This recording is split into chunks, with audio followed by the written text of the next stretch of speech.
बिस्मिल्लाहिर्रहमानिर्रहीम। अस्सलाम वालेकुम students, welcome back to my channel all about maths with Sahar. आज की वीडियो क्लास 7 के लिए है। चैप्टर 6 है फाइनेंशियल अरिथमेटिक, एक्सरसाइज 6 सी स्टार्ट करते हैं।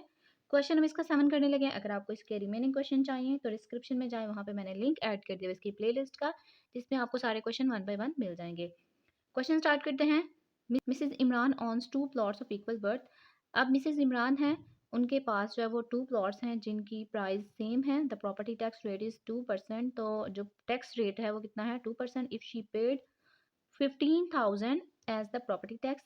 अगर उन्होंने 15,000 प्रॉपर्टी टैक्स पे कर दिया हुआ है last year, what is the value of each plot own by हर। अब बताएं कि प्राइस क्या होगी दोनों प्लॉट्स की, यानी कि सेपरेट सेपरेट। तो सबसे पहले यहाँ पे हम सारी स्टेटमेंट लिख लेते हैं।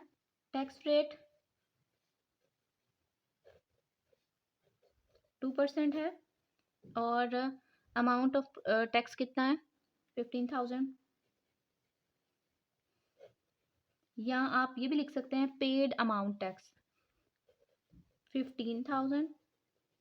ठीक है, अब हमने फाइंड करना है value of each plot, value या amount of plot, value of plot.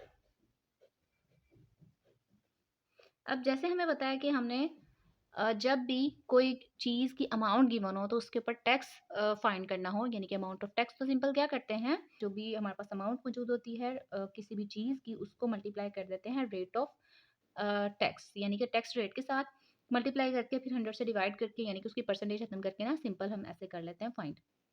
अब यहाँ पे हमारे पास है रेट ऑफ टैक्स। तो जब हमने वैल्यू ऑफ यानी कि amount of total price find करनी होती है तो हमने सिंपल अमाउंट ऑफ टैक्स ऊपर रखना होता है, ठीक है, और टैक्स रेट जो है वो नीचे रखेंगे, तो हमारे पास वैल्यू ऑफ प्लॉट आ जाएगी। अब हम क्या करेंगे, इसको ओपन कर लेते हैं।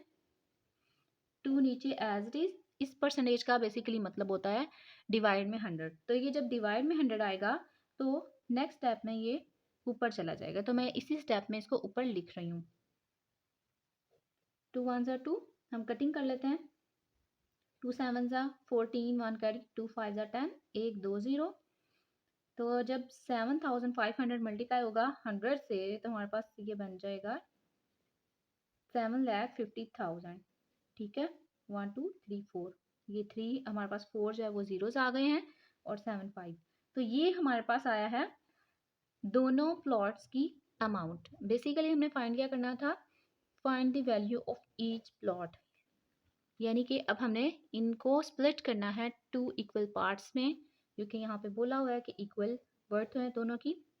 तो सिंपल हम क्या करेंगे, डिवाइड कर देंगे 2 के साथ, क्योंकि 2 प्लॉट्स हैं जितने भी होंगे। अगर 3 प्लॉट्स होते तो 3 से डिवाइड करते, अब यहाँ पे 2 है तो 2 से डिवाइड कर देंगे। तो यहाँ पे लिखेंगे वैल्यू या अमाउंट ऑफ ईच प्लॉट। तो सिंपल जो हमारे पास टोटल अमाउंट आई है दोनों की, उसको ऊपर लिखेंगे और नीचे डिवाइड कर देंगे 2 से, क्योंकि 2 प्लॉट्स हैं। इस तरह हमारे पास हर एक प्लॉट की वैल्यू आ जाएगी, अमाउंट आ जाएगी। 2 1 2, 2 3 6, 1 कैरी, 2 7 14, 1 कैरी, फिर से 2 5 10, 1 2 3, बाकी कितने जीरो बचे, 3। तो हमारे पास ये सारी इसकी अमाउंट आ गई है एक प्लॉट की।